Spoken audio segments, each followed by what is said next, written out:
Hello dear student, Chanakya प्रतियोगिता academy के online channel में आप लोगों का स्वागत है। जिस तरीके से हम प्रैक्टिस क्वेश्चन करते आ रहे थे उसी सीरीज में हमने आज भी कुछ क्वेश्चन लिए हैं जो आप लोगों के लिए बहुत महत्वपूर्ण होंगे। तो इस वीडियो को बच्चों लास्ट तक देखना, एक एक क्वेश्चन बहुत इंपॉर्टेंट है आप लोगों के लिए। ठीक है, अब देखते हैं। जैसे इस तरीके के क्वेश्चन कभी कभी आ जाते हैं एग्जाम में, जैसे निम्न बैन आरेख उन व्यापारियों के बारे में जानकारी दिखाता है जो व्यापार करते हैं। तो देखो कैसे करते हैं ऐसे क्वेश्चन को। देखो बच्चों, इस क्वेश्चन को करने का क्या तरीका रहता है, पहले इसमें हमें डायग्राम से समझना होता है कि किसके बारे में पूछा है। जैसे यहां पर कहा है केवल गेहूं और चने के व्यापारियों की संख्या और चावल और गेहूं के व्यापारियों की संख्या का अनुपात। व्यापारियों की संख्या एक डायग्राम के द्वारा दर्शाई गई है, तो हमें केवल किस किस के देखने हैं, केवल गेहूं और चने वाले। तो देखो ये चावल का डायग्राम, ये गेहूं का डायग्राम, ये चने का डायग्राम, हमें देखने केवल गेहूं और चने वाले। तो केवल गेहूं और चने वाले बच्चों कितने हैं, दो। केवल गेहूं और चने वाले कितने हैं, दो। अब देखो आगे क्या पूछा है, चावल और गेहूं, चावल और गेहूं, केवल चावल और गेहूं वाले कितने हैं, 20। 20 इनका अनुपात पूछा है, तो बच्चों अनुपात लगा दो, 2 एकन 2, 2 ढाई 20। कितने का अनुपात हो गया, 1:10 का अनुपात हो गया बच्चों। कितने का अनुपात हो गया, 1:10। Option A 1:10। ठीक है, अगला क्वेश्चन देखते हैं। दक्षिण पूर्व की ओर मुख किए एक व्यक्ति 45 डिग्री पर घड़ी की सुई की दिशा में मुड़ जाता है। देखो अगर इस चैप्टर में आपको दिशाओं का पता है और लेफ्ट राइट का पता है तो आपको कोई दिक्कत नहीं है। यहां पर होता है दक्षिण पूर्व, इधर को मुंह करके खड़ा है 45 डिग्री पर। दक्षिण पूर्व की ओर मुंह करके खड़ा एक व्यक्ति 45 डिग्री घड़ी की सुई की दिशा में घूम जाता है। इधर को मुंह करके खड़ा है, अब 45 डिग्री दक्षिण की ओर मुड़ेगा, मतलब दक्षिणावर्त घूमेगा, घड़ी की दिशा में घूमेगा। बात एक ही है, इधर चलता है 45 डिग्री का मतलब बच्चों ये। अब उसका फेस कहां पे आ गया, इधर। फिर कह रहे हैं फिर वह 180 डिग्री घड़ी की सुई की दिशा में मुड़ जाता है। तो 180 डिग्री तो बच्चों किधर भी मुड़ा दो, 180 डिग्री का मतलब होता है अपोजिट। अगर इधर मुड़ाओगे 180 डिग्री तब भी वहीं पहुंचेगा, इधर मुड़ाओगे 180 डिग्री तब भी वहीं पहुंचेगा। तो यहां पर फेस है उसका, तो 180 डिग्री का मतलब यहां पर। अब इधर देखने लगेगा। तो पूछा है अब उसका मुंह किस दिशा में है, तो बच्चों इसका आंसर हो गया उत्तर। अब इसका मुंह किस दिशा में है, उत्तर दिशा में। अब इसका मुंह उत्तर दिशा में है बच्चों। ठीक है, अगला क्वेश्चन देखो, ये श्रृंखला है, इसमें पूछा है कि अगला अक्षर क्या होगा। ठीक है, देखो इस श्रृंखला में थोड़ी सी गड़बड़ी हो गई है, एक मिनट देख लेना। ये ओ नहीं है, यहां पर एक ही ओ है, ओनली एक ओ। अब देखो ए के बाद ई के बाद आई के बाद ओ। इतना पढ़ने के बाद आपके समझ में ये आ जाएगा कि इसमें क्या सीरीज चल रही है, ए ई आई ओ।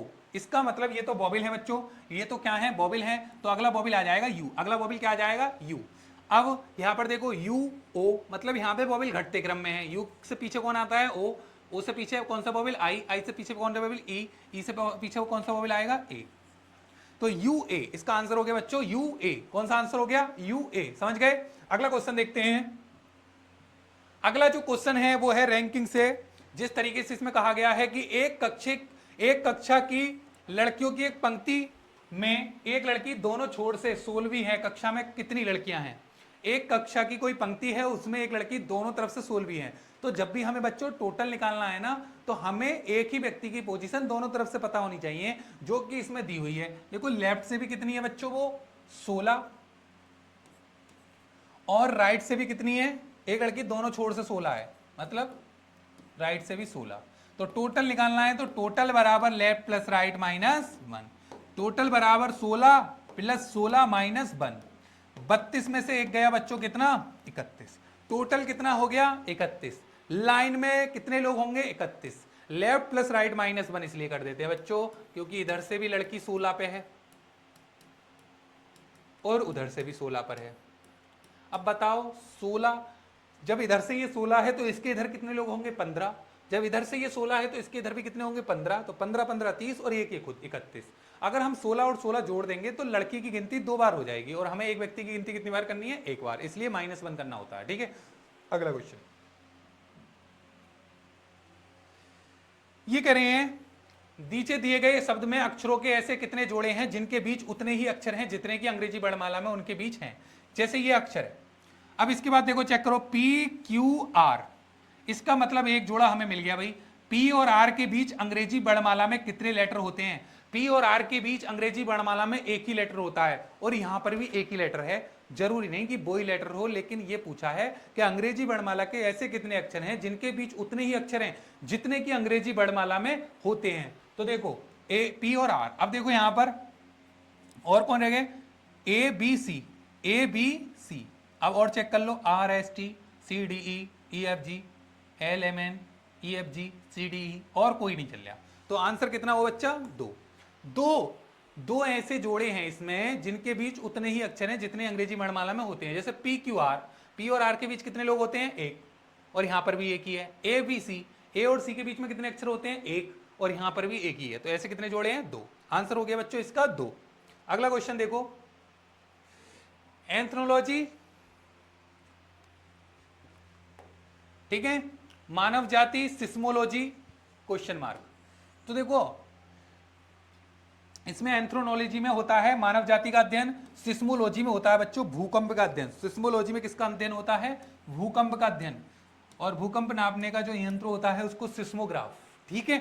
सिस्मोलॉजी में होता है भूकंप का अध्ययन। अगला क्वेश्चन देखो, एंथ्रोलॉजी में मानव जाति और सिस्मोलॉजी जो होता है उसमें भूकंप का अध्ययन होता है। तो इसका आंसर बच्चों क्या हो जाएगा, भूकंप हो जाएगा, कोई इसमें सॉल्यूशन वाली बात नहीं है। नेक्स्ट देखो, 315 में कितना जुड़ा, दो, फिर कितना जुड़ा, 5, फिर कितना जुड़ा, 7, 2 जुड़ा, 5 जुड़ा, फिर कितना जुड़ गया, 7, फिर कितना जुड़ा, 11, कितना जुड़ा, 11, ठीक है। तो अब कितना जुड़ेगा, ठीक है, देखो यहां पर 3, यहां पर 2, यहां पर 4, अब यहां पर भी कितना आएगा भाई, 2, 13 जुड़ेगा। कितना जुड़ेगा, 13। 340 में बच्चों कितना जुड़ जाएगा, 13 जुड़ जाएगा।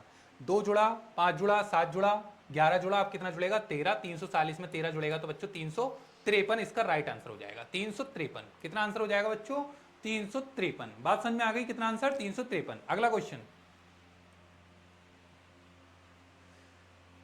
देखो, नीचे दिए गए स्थान पर विकल्प कौन सा है। इस तरीके से ये दिया हुआ है कोडिंग डिकोडिंग का क्वेश्चन। एक मिनट, कोडिंग डिकोडिंग का क्वेश्चन है ये वाला, ठीक है। इसे कैसे करेंगे, देखो BCE इक्वल टू ये है। इस क्वेश्चन का मतलब होता है बच्चों, ये एनालॉजी चैप्टर से क्वेश्चन होता है। इसका मतलब ये होता है कि इससे ये जो आया है उसी प्रकार से इससे ये यहां पे क्या आएगा। तो पहले हमें ये समझना है बच्चों कि इससे ये कैसे आ गया।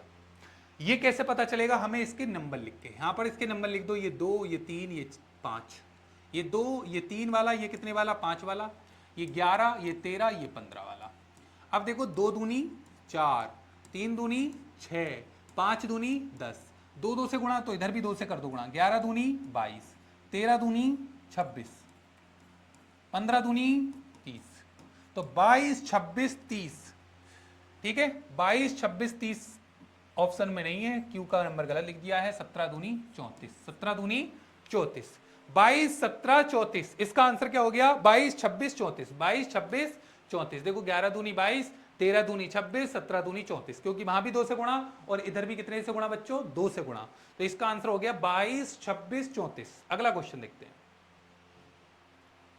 देखो इस तरीके से इसमें एक कागज मोड़ने वाला क्वेश्चन लिया है एक, इसे कैसे करते हैं, देखो इसको हम यहां से अगर मोड़ेंगे, इसको यहां से मोड़ना है, क्योंकि ऊपर दिया है जब बिंदीदार रेखा पर पारदर्शी शीट बाईं और नीचे दर्शाया हुआ है को मोड़ दिया जाता है तो पलटने पर किस तरीके का दिखाई देगा। तो अब हम उधर को मोड़ेंगे इसे, तो इधर को जब हम मोड़ेंगे ना, इसको यहां से ऐसे मोड़ेंगे तो ये जो प्लस है ये इसके अंदर पहुंच जाएगा, ये वाला प्लस, ये वाला प्लस इसके अंदर पहुंच जाएगा और ये सर्किल के अंदर आ जाएगा। ये मोड़ेंगे तो ये सर्किल इसके ऊपर आ जाएगा ना, इसे जब मोड़ेंगे तो सर्किल वहां पहुंचेगा, ये प्लस इसके अंदर पहुंचेगा, ये प्लस इसके अंदर, क्योंकि इस तरीके से मोड़ना है इसको, समझ पा रहे हैं ना, इस तरीके से मोड़ना है। तो ऐसा ऑप्शन कौन सा है बच्चों, ऑप्शन ए, ऑप्शन ए। ऐसा ऑप्शन कौन सा हो जाएगा, ऑप्शन ए।